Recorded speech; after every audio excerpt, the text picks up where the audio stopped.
Pushing your analysis further. How to revisit a draft in progress and develop a stronger analysis and get a better grade. This is a phrase I write on almost every single academic composition that I provide feedback on as an instructor of English.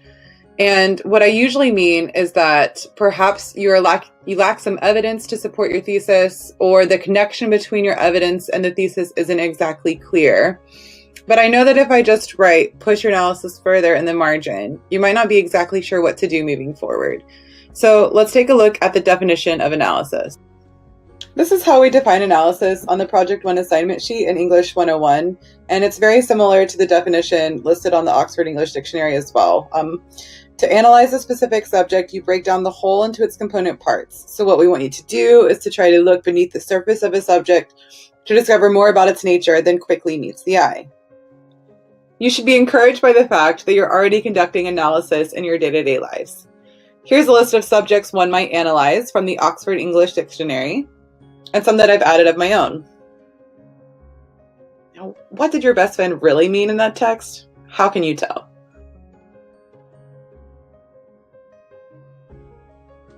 But what do you do?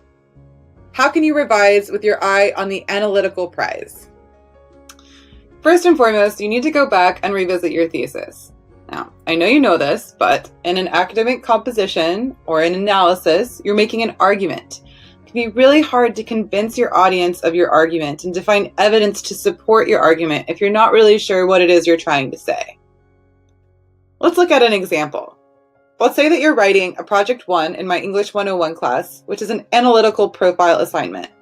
This means that you have to visit a group, observe a group, and come up with some kind of an analytical claim about the group, something interesting to share in a profile for your readers. What if I wrote, Hayden's Ferry Review offers a space where local writers and artists can get together? It's fine, but it's a little overly general, and let's be honest, Hayden's Ferry Review is a literary magazine that curates readings, so of course people are coming together, like writers and artists. The key is to specify as much as possible. Hayden's Ferry Review curates a space where local artists can share their work and learn from one another.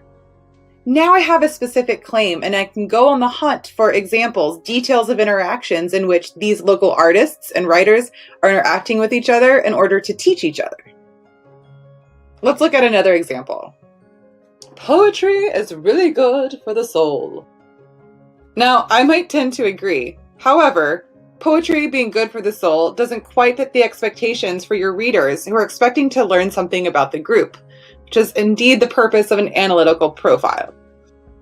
If you find yourself making an argument that's a bit off topic, revisit, regroup. Think about how your writing goal can incorporate an aspect of that claim, but remain on target. The Hayden's Ferry Review reading series spotlights how much our community actually cares about poetry.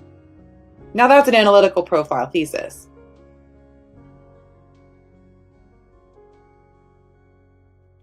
A strong thesis will get you nowhere if you haven't backed up your claim. So another thing that I often mean when I say push your analysis further is that you need to bring in some more evidence to support your thesis.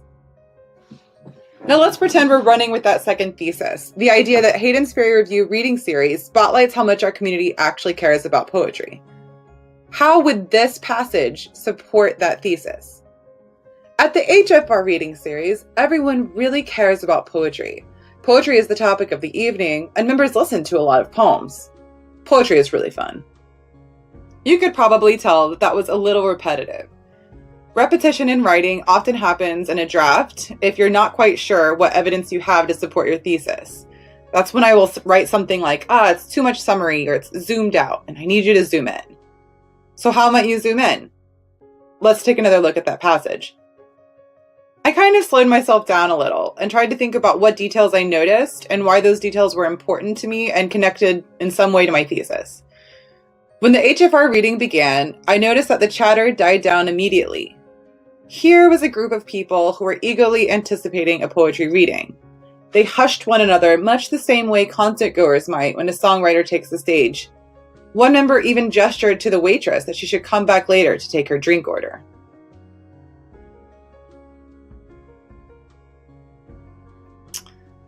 It's one thing to collect a lot of details that are important to you in some way, and it's another thing to articulate why they're important to you. So one thing that I see students do a lot is if they're not quite sure how to articulate the way detail relates to the thesis, they move on to the next detail. One member even gestured that a waitress should come back later to take her drink order. And sometimes people even gasped out loud.